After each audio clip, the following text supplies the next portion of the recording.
let's move over to the next presenter. And actually, it's a colleague of yours from Adisyn. Adisyn recently acquired a company, 2D Generation, and we've got the founder of 2D Generation here, and he's actually one of the world's 100 leading global thinkers. So we're very lucky to have Arye Kohavi here. Good morning. My name is Arye Kohavi. I'm from Israel, and I'm representing here Adisyn, which we were merged to a few months ago. We are honored to have Kevin as our chairman. Kevin joined our 2D Generation when he was running a $3 billion company and I was running 3 employees. And that was the proportion when we just met. And he thought that what we're doing is interesting and joined our advisory board. And now when we became a public company in Australia, we asked him to be the chairman. So we merged into an operated company doing IT solutions. But the main focus of the company is the activity of 2D Generation that I'll speak about. This is not this direction, this is not this direction, this is it. Following what Kevin spoke about, the interconnect dilemma, think about information that you should transfer when the roads are getting thinner and thinner. And another problem of the current information is going through copper, and copper is a very good conductive material, but it has another problem. It is doing diffusion into the silicon, and when it does the diffusion into silicon, all the circuit is destroyed. So you should wrap this copper with a diffusion barrier, it's called. It's all those. And when the lines becoming thinner and thinner and the diffusion barrier is constant, you see that the amount of copper that remains over there becoming much smaller. So now when Kevin spoke about 2 nano and you thought how small it is, now you should think that just 27% of it is copper. All the rest is diffusion barrier. So it leads the industry to a cliff that in any conference in the world, it will be one of the top subjects to say, we cannot remain with this copper anymore. You cannot go for generation of 2 nano and beyond, means to bring more and more transistor over the surface without changing this material. This is the world we're playing with. In graphene. 20 years ago, 2 British, that one of them we met this Friday, succeed in forcing the atoms of the carbon to combine like that. What does it mean? If the atoms of the carbon combine this way, they become a diamond, sealed, strongest material on Earth, sealed diamond, 100% carbon. But if the atoms of the carbon combine differently, they become a graphite of a pencil, dark material, soft, you just touch it, it's on the paper. Also 100% carbon. It's just the question how the atoms of the carbon combine each other. The 2 British, Russian British, succeed in forcing the atoms of the carbon to combine like that. And they realized they discovered the first 2D material. Why it's 2D? Because it has 2 dimensions and the height is just 1 atom. And they won a Nobel Award for that. Why?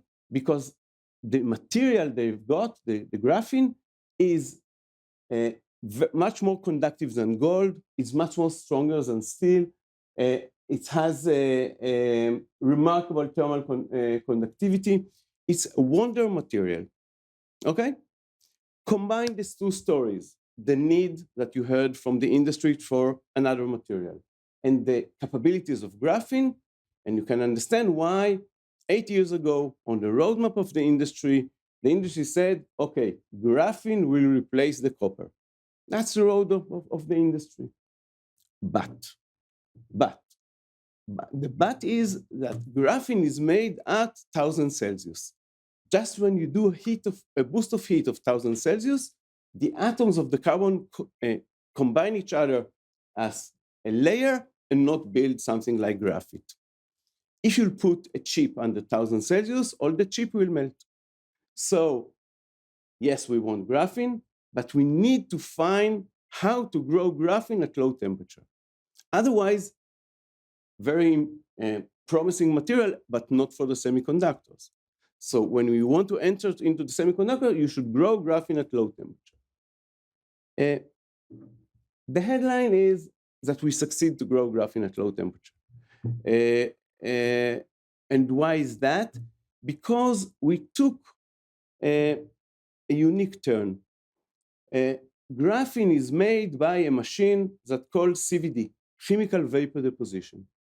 CVD is the common machine that you produce graphene with at 1,000 Celsius. And the industry believes that if they'll add plasma to this process, what is called plasma-enhanced CVD, they will reach the needed temperature of 350 Celsius. Hundreds of millions of dollars invested in that, all the academies, all the R&D centers, and they failed. They reach 500 Celsius, and what they've got is not a real graphene. We chose to use other machine called ALD. It's a machine that exists, tens of it exist in any fab in the world. And right now, they deposit metals. So the out-of-the-box thought was, let's try to use this machine to solve this problem. How do we do it? We do it because we don't start with carbon and try to force it to be graphene. We build molecules that they are almost graphene. And the ALD puts them on the surface, and over there you need just below 350 Celsius to that they'll attach each other and create the graphene. So we spent 3 years just in R&D in our submarine, doing the R&D and submit a lot of patents around that, because patents is everything in this industry. And because we turned the non-conventional turn, we were able to submit a lot of patents around it.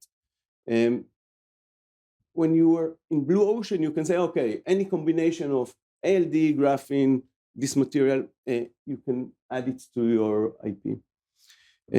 So this is what we're doing. We already demonstrated that we're able to grow graphene at low temperature, but the challenge that we got from the biggest player, from the Applied Material, ASM, Intel, was, okay, nice, but we have internal department that trying to do graphene by CVD. If you want us to buy you or to be partner, or you should demonstrate full surface, full coverage surface, not just the material. So we are currently in this race. Within 12 months, we should demonstrate full coverage of surface. If you speak about money here, if we are in investment, they asked me, what is the valuation of your company? And I told him, how much does it worth for you if your machine will be the only one that can grow graphene, means to enable the iPhone 20, the new NVIDIA chip, the autonomous vehicle, all this. And their answer was, it was everything. So my answer was, so this is the valuation of my company as well. If this is the enabler of something that is everything, this is the valuation of the company. So thanks to the last fundraising we did on January, we were able to buy new ALD machine. It's not industrial machine, it's a R&D machine, but it's one of the best R&D machines. My team was in Finland last week, and we're going to accept that. And I want just to demonstrate what is the importance of that. We have wafers that seems flat, but on the atomic layer, there is Himalaya over there. And you try to deposit graphene over the Himalaya, and then you find the graphene at the lakes in the river and not at the top of the Himalaya. This is the illustration of our current machine. This machine has a chamber for pre-treatment of the surface. It has plasma, and plasma erases Himalaya, okay? There is a chamber that erases Himalaya and then goes through vacuum to the chamber of deposition. And we believe that it will solve most of our problem, and now it will mainly remain the engineering, how to control this process. So it is a big happiness for us to have this within a week or two in Israel. A collaboration that's important to speak about is IMEC. I don't know how much you're aware of. IMEC is the European organization for semiconductor. It's the world leaders. It is sponsored by the main players in the industry, the TSMC, Samsung, Intel. Those are the sponsor, and governmental money or European money. It has 5,000 researchers from all around the world. Any Zoom with them look like a Benetton advertisement. You see people from all around the world. And we team with them for two things. First, they did simulation of what will be the benefit using our technology. And the outcome was, they said, in this industry, if you have technologies that improve the current performance by 0.5%, you have a project. And they call me and say, okay, like in basketball, we have double digit. And then say, okay, high double digit. So adding graphene to any processor or any chip in the world, mainly the advanced one, understand that it's mainly for the ones that needs to be in the iPhone 20 or the new AI. So that was number one. And now we're doing with them the physical test. They send us wafer, we cut into coupon, cover with graphene, send it back. So this is the collaboration with IMEC. And I asked them, why do you team with me? You used to work, or you usually work with the big ones. And they said, we think that you build the Lego blocks of the industry. We want to be the ones that draw the castle using your Lego blocks. So this is the teaming we have with IMEC. Last thing I want to say is a European project. There are several disadvantages of the location of Israel, might be, but there is advantage that we are part of the European Union in aspect of R&D. And the European Union goes for granted programs. Usually they don't grant company because they want consortiums of academy, industry, and R&D organization. It's something amazing in Europe. So they put a subject of the new European chip for data center, high performance computing, AI, and autonomous vehicle, and a group of companies, NVIDIA, KLA, all the big ones, team together to design and manufacture the new European chip. And when consortium like that is happening, they at the beginning they find out or define their gaps, what thing they need to have extra in those consortium, and graphene was one of them. So they interview all the industry, all the academy, all the companies R&D center who can fill their gap, and they chose us a few weeks ago.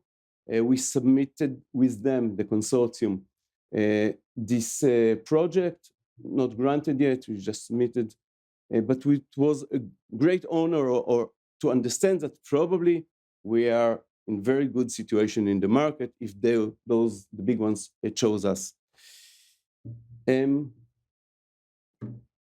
IP, I said, I think, or advise for all the entrepreneur here, IP is the king. And because it's not my first company, I had several technology companies. From day one, I have internal IP attorney.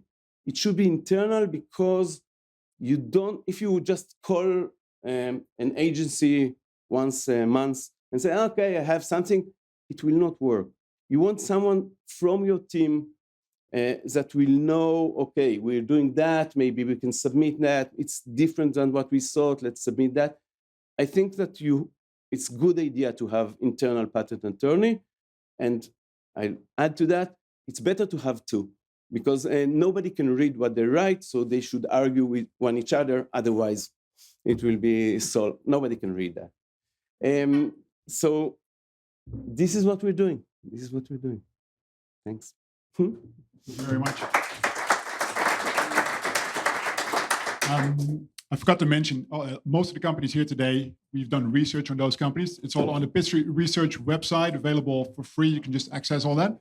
And so we did a big report on you guys as well. Maybe to start off the questions, one of the things that for the average investor is interesting to know, of course, is when you move through all that research, once you get to a working product that will be in a fab somewhere, what is the actual benefit very specifically, and maybe at a high level, but in terms of for the chip manufacturer, what does it do for them once they start to use your machine? First, we do not invent machine. I will not invent any machine in my life. Kevin will say as well, we've done it too complicated. We chose to go just to invent process. Process means in our field, it's called a recipe. A recipe means take this material, heat it to this temperature, do 3 pulls at this pressure, and then let it go down for 2 seconds. This is a recipe. So our challenge is to invent the material, the right material for any application, and the recipe. To be honest, I don't think that we will be an independent company when it really go into manufacturing. Usually, how it works in the industry, that first you must go with someone to the fab. In the regulation and limitation of any fab is room full of books that you should fill all those. And it's not something small company can do. It's something that you should team with one of the global giants and go with them, integrate. So when your technology is integrated inside their machine and we go together, they are responsible for the integration. And usually at this phase, and it was within 12 to 18 months, this integration I'm speaking about, you get an offer. You get an offer of, okay, please sell us exclusivity, or please, or you can say, okay, well, we'll work with 2 companies and not all the rest, or we'll work just with Apple and not with Samsung, or all those kinds of commercial discussion. But usually, one of those players from Kevin's slide make an offer and buy third of half of your company, and continue. This is the truth. I think another, maybe to add on to Arye's comments, when you ask, what does it mean to the fabs or to the device people, or maybe to Sean's company, for example, today or in the next month or so, TSMC is going to be in production at 2 nanometer. When you look further down, either in generative AI or some of the more advanced LLMs, you're going to need to be, we potentially can see we need to be at 0.8 or even 0.5 nanometer design rules. When you get down to that level, you're actually talking about a few atoms wide on that device. You can't get there with copper. It has to be an alternative material. Graphene looks like it's going to be that solution. Otherwise, we're going to try all of those stupid tricks that were on one of my slides to try and get to that design node. And it's enormously expensive to the point of being prohibitive. So it really does unlock functionality, more transistors at a same marginal cost. That's what this potentially does.